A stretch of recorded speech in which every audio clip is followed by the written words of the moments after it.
अस्सलाम वालेकुम जी, सुबह खैर, लंदन से गुड मॉर्निंग। कैसे हैं आप? खैरियत से हैं? ठीक ठाक हैं? जहाँ भी रहें अल्लाह ताला आपको अपनी हिफ्ज़ व अमान में शाद और आबाद रखे। तो मामला ये है जी कि पाकिस्तान इस वक्त जिस जगह पे खड़ा हुआ है, इसके बारे में मैं पहले तो ये वजाहत कर दूं कि ऐसा नहीं होता कि हम ये कहें कि हम एनार्की की जानिब हम बढ़ रहे हैं। टेक्निकली किताबी तौर पे थ्योरी के मुताबिक हम एनार्की के अंदर दाखिल हो चुके हैं। ऐसा नहीं है कि एक कदम रख चुके हैं, एक बाहर है, दोनों पैर हमारे एनार्की की जो क्लासिक डेफिनेशन होती है अब उसके अंदर हम आ चुके हैं। ज़ाहिर है कि ये नहीं होता एनार्की के एक दिन ही मतलब है सब कुछ लोग उठते हैं और मतलब है लूट मार शुरू हो जाती है, सिविल वॉर शुरू हो जाती है। एनार्की के स्टेप्स होते हैं, एक स्टेप, दूसरा स्टेप, तीसरा स्टेप, तो वो पाकिस्तान में बहुत तेज़ी से लिए जा रहे हैं। ये तब होता है जब यानी आइनी ताकत रखने वाले, आइन या किसी भी असूल या ज़ाब्ते के तहत जो इदारे ऑफिशियली वजूद में आए हुए हैं, वो एक दूसरे की जुरिस्डिक्शन का एहतराम करना ख़त्म कर दें और एक दूसरे पर हमले शुरू कर दें। अच्छा, अब जुडिशरी का जो कल का सारा एपिसोड हमने देखा है इमरान खान का, यानी जिस तरह उसका पेश होना एक बिल्कुल मुग़ल बादशाहों की तरह एक उसको बना दिया गया। वो हर कानून, हर आइन से ऊपर है, सिंगल बेंच बैठ के इंतज़ार कर रहा है, डबल बेंच बैठ के इंतज़ार कर रहा है। जजेस ऑफिशियल अपने कमरे अदालत में बैठ के सियासी बयानात दे रहे हैं, खुल के कह रहे हैं कि इमरान खान एक लीडर है, एक रोल मॉडल है। यानी ये बातें गुफ्तगू में, समाअत में की जा रही हैं। और दूसरी जानिब ज़ाहिर है कि आज ही थोड़ी देर पहले खबर आई है कि शायद खाकान अब्बासी अगर पेश नहीं होते, उनको बुलाया जाता है तो नाकाबिले ज़मानत जो वारंट हैं वो जारी हो जाते हैं। यानी एक तरफ इमरान खान के साथ वाला पाकिस्तान है, दूसरी जानिब शायद खाकान अब्बासी के साथ जो हो रहा है, और इल्ज़ाम इस जमात पर यह है कि इनके पास इक़्तिदार है मरकज़ में। तो ये एनार्की के जो क्लासिक साइंस हैं, मैं आपसे बार बार, अच्छा अब अदालतें जो हैं वो जो रोल अदा कर रही हैं वो खुलकर है, यानी कोई आइन नहीं, कुछ कानून नहीं, जो करना कर लो, वो ये है। अच्छा, जब किसी भी रियासत में या बंदोबस्त में एक इदारा खड़ा होकर तोड़ रहा है कि जो करना कर लो, तो फिर दूसरे आएंगे ना। वो कौन आएंगे? जो आएंगे बंदूक वाले आएंगे भाई। या तो असूल आइन के तहत चलेगा या फिर बंदूक की मर्जी, तलवार की मर्जी से चलेगा, तो बंदूक वाले आ जाएंगे। अच्छा, दूसरी तरफ आफ्ताब सुल्तान साहब का इस्तीफा जो आ गया है चेयरमैन नैब का, अच्छा ये ठीक है, उनका एहतराम वगैरह, उनकी तारीफ भी हो रही है कि वो चले गए, लेकिन जो इनकलाबी तकरीरें वो जाते हुए फरमा गए हैं कि मिसाल के तौर पर उन पर दबाव डाला जा रहा था और वो तो जावेद इकबाल की तरह नहीं है, और वो तो मतलब है कि असूलों के तहत काम करते हैं। बड़ी अच्छी बात है, वो जावेद इकबाल की तरह नहीं है। जावेद इकबाल इतना घटिया और इस किस्म का कमीना आदमी की मिसाल है कि मेजॉरिटी ऑफ दुनिया में बसने वाले लोग जावेद इकबाल नहीं होते। तो ये कहना कि मैं जावेद इकबाल की तरह नहीं हूँ, ये कोई तारीफ नहीं है। जावेद इकबाल की तरह 90% लोग नहीं होते, क्योंकि वो तो इतना गिरा हुआ आदमी है। आमतौर पे इतने कमीने लोग नहीं होते जितना जावेद इकबाल है। तो ये कहकर खुद को फरिश्ता बनाना कि वो जावेद इकबाल नहीं है, इसमें फरिश्तों वाली तो कोई बात नहीं है। बहादुरी तब होती, आफ्ताब सुल्तान साहब की मजीद इज्जत करनी चाहिए और होती कि वो बता कर जाते कि किसने दबाव डाला है, कौन है जो उनके काम में रुकावट डाल रहा है, किसका दबाव आ रहा है। हुकूमत से कोई दबाव कर रहा है, जुडिशरी से दबाव आ रहा है, फौज से आ रहा है, पार्लियामेंट कहाँ से आ रहा है, ये नहीं उन्होंने बताया। तो अपनी तो आफियत में सर झुका के निकल गए हैं ना वो, जान छुड़ा के। ये बहादुरी नहीं होती है। अच्छा, अब्दुल रहमान खेतरानी नाम का एक शख्स जो कि सरदार है, बलोच सरदार है, और रवायती सरदारों, उन सरदारों में शामिल है जो हमारी रियासत को और हमें बहुत अच्छे लगते हैं, जिनकी सरपरस्ती की जाती है। और फिर ज़ाहिर है कि उनको इजाज़त होती है कि वो अपने इलाकों में जो मर्जी करें। तो वो अपने इलाकों में, ये सिंध में भी हैं वैसे, ये पंजाब में भी हैं वैसे, बाय द वे, निजी टॉर्चर सेल्स होते हैं और प्राइवेट जेल्स होती हैं। बलूचिस्तान में ये जुल्म बहुत ज़्यादा है। तो अब्दुल रहमान खेतरानी ने एक वो खातून और उसकी अहले खाना को निजी जेल में बंद किया हुआ था। उसकी एक वीडियो कुछ अरसे से सर्कुलेट कर रही थी, जिसमें वो खातून कुरान मजीद हाथ में रखकर उसने बयान दिया। कोई मुलाजिम किसी के पास फ़ोन होगा, उसने उसका ले लिया, जिसमें वो ये फरियाद कर रही थी हुकूमत वक्त से। वो समझती होगी कि शायद वो पाकिस्तान कोई मुल्क है, वो समझती होगी ना, गलतफहमी थी उसकी। तो उसने उसको एक मुल्क समझते हुए अरबाब इख्तियार से एक इस्तदा की कि उसकी बेटी का रेप होता है, ज़्यादती होती है, सरदार उसको सामने करता है, उसके बेटों को कैद किया हुआ है, उसको कैद किया हुआ, उसकी जान बचाई जाए। 3 लाशें मिली हैं कुएं से उसी के इलाके में, खेतरानी के अपने इलाके से, उस औरत की जिसने फरियाद की थी उसको बचाया जाए, जिसकी बेटी के साथ ज़्यादती होती है। उसके 2 जवान बेटे, तीनों लाशें वहाँ से बरामद हो गई हैं। खेतरानी साहब को कोई हाथ नहीं लगा सकता। और वो बेटी ज़ाहिर है उसने नहीं मारी, क्योंकि अभी उसने 4-6 दफ़ा और रेप करना होगा, अपने कुत्तों जानवरों से भी रेप करवाना होगा, जिसके बाद उसको मार देगा। ये है बलूचिस्तान के हालात। अब वो जनाजे उठाकर वो कोयटा की तरफ चल पड़े हैं कि हमें इंसाफ चाहिए। कोयटा में कौन बैठा है? बिल्कुल ठीक समझे, आसिफ गफूर, जनरल आसिफ गफूर। जनरल आसिफ गफूर कौन है? 5th जनरेशन वॉर का फैज और बाजवा का ये चेला। 5th जनरेशन वार कौन सी? जिसने फौज को 71 में उतनी बदनामी हुई जितना इसने कर दिया है 5th जनरेशन वार में।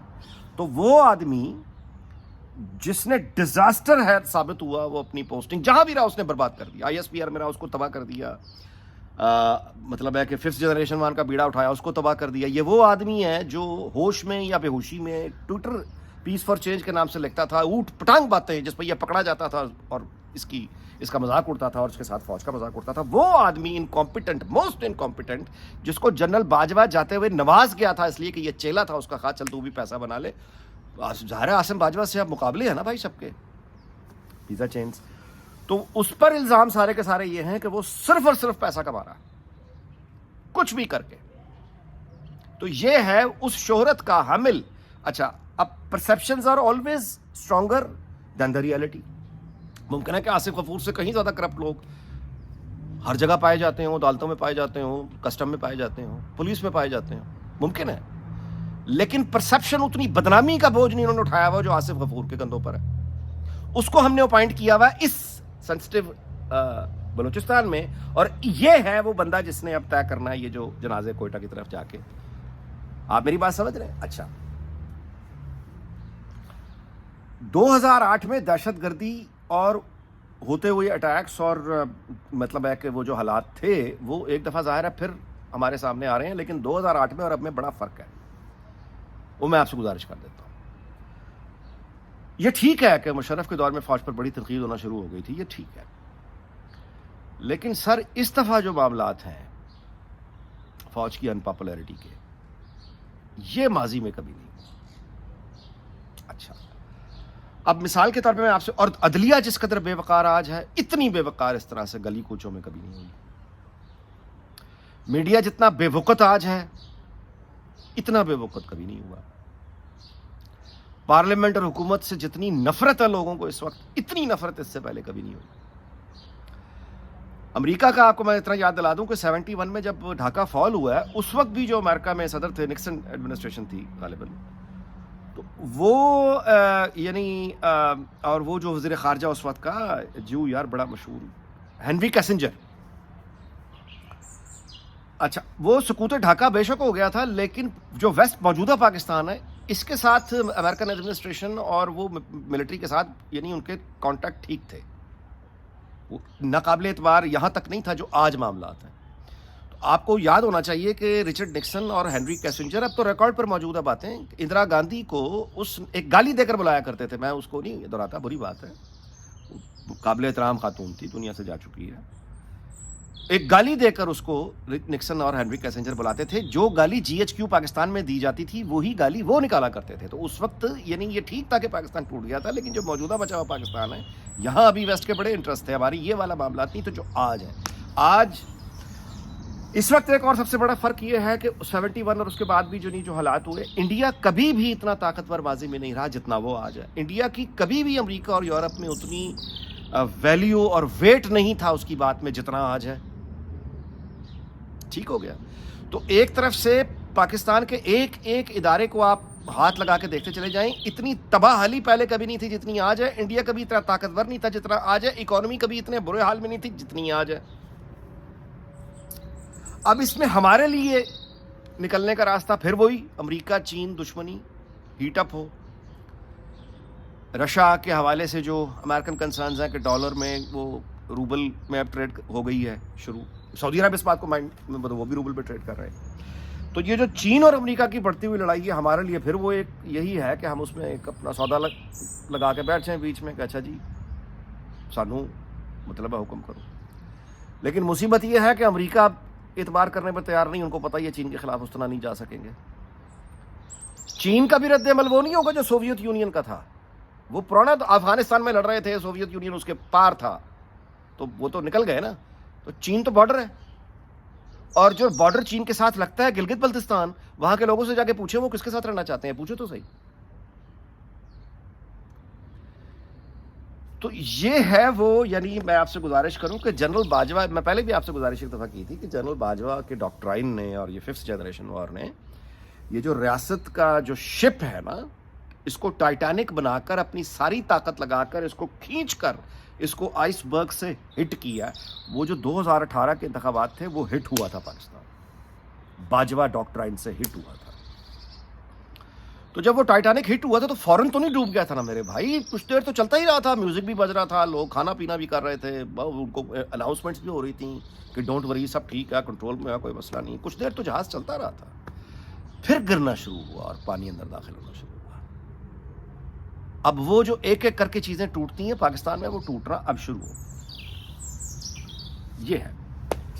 اور انارکی جس کے میں نے بات شروع کی تھی کہ وہ ہم داخل ہو چکے ہیں انارکی میں، تو یہ کمپلیٹ کب ہوتی ہے؟ میں تھیوری کی بات کر رہا ہوں، کتاب کی بات کر رہا ہوں. انارکی شروع تو ہو گئی ہے جو میں نے گزارش کر دی. یہ کمپلیٹ کب ہوتی؟ کمپلیٹ تب ہوتی ہے جب لا انفورسمنٹ کے جو لوگ ہیں، پولیس، رینجرز، فوج وغیرہ اور ریاست کے لوگ، یہی ریاست کے ادارے ایک دوسرے کے خلاف بندوق تان دیں. اب یہ انارکی کمپلیٹ ہو گئی. یہ کتاب کی میں بات کر رہا ہوں کلاسک ٹرمز میں. اب یہ انارکی کمپلیٹ ہو گئی. یعنی اس طرف کا ایک SHO اٹھا، SP اٹھا، اس نے ساتھ والے SP کو ٹھا ادھر سے وہ عدالت آئی، اس نے کہا کہ میں اس SP کو یہ کہتی ہوں، ایک اس عدالت نے کہا کہ میں اس کا کو ختم کرتی ہوں.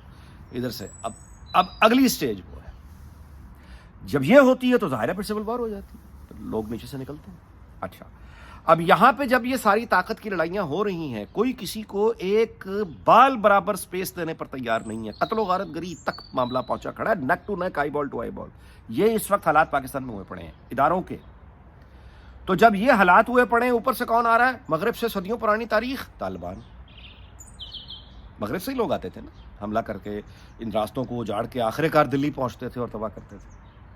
اب انڈیا تو بچ گیا ہے، پاکستان علیحدہ ہے، تو وہ لوگ آتے ہیں ہمارے یہاں تباہی کر کے واپس چلے. وہ اب داخل ہو رہے ہیں سینکڑوں کی تعداد میں. کئی ہے اب ویڈیوز پہ کیا کہا جائے، کتنے تعداد ہے، کیا ہے، کچھ سینکڑوں کہتے ہیں، کچھ ہزاروں کہتے ہیں. وزیرستان سے وہ لوگ داخل ہو رہے ہیں کہ اب اسلام وہ نافذ کرنے آ رہے ہیں، کیونکہ پاکستان کا ہر ادارہ ناکام ہو چکا ہے، ہر لوگ اب اسلام نافذ کرنے وہ جو ہے وہ اب اس طرف سے داخل ہو رہے ہیں. اچھا، اب جن لوگوں نے ان کا راستہ روکنا ہے طالبان کا، وہ کون ہے؟ پولیس ہے، رینجرز ہے، فوج ہے. اس کے پیچھے ایڈمنسٹریشن، ایگزیکٹو ڈیسیجن میکنگ، یہ ساری یہ مشینری ہے نا جو ان کو روکیں گے طالبان کو. تو وہ تو مشینری ساری کی ساری آپس میں لڑ رہی ہے. شعور ایسا پیدا کر دیا ہوا ہے کروڑوں میں یہ شعور ہے جو کہتا ہے اسلام، ہم مسلمان پہلے ہیں، پاکستانی بعد میں ہیں. مستقبل سے مکمل طور پر مایوسی ہے. پختونخوا اور بلوچستان کے حالات آپ جانتے ہی ہیں، وہاں تو اب جو نعرے لگ رہے ہیں میں کیا دہراؤں. کس کا ساتھ دیں گے؟ وہ اسلام کے نام پر طالبان کا ساتھ دیں گے، یا ایک ایسی نظام جس نے ان کو 70 سال 75 سال سے مار رہا ہے اور آگے بھی انہیں کوئی مستقبل میں امید نظر نہیں آ رہی. اس میں ان کی سے کوئی ہے ہی نہیں، وہ سٹیک ہولڈر ہی نہیں ہے سرے سے. کس کے ساتھ کھڑے ہوں گے اور کس کے ساتھ نہیں ہوں گے؟ یہ سوال ہے نا سارے. آگے بڑھنے کا راستہ کیا ہے؟ جو نہیں ہوگا وہ یہ ہے کہ آئین کی حکمرانی ظاہر نہیں ہوگی، تو راک باٹم ہٹ کرتی ہیں قومیں، پھر اس کے بعد ہی واپس آتی ہیں. آخری بات میں یہ ضرور، آئی نو کہ لمبا ہو گیا.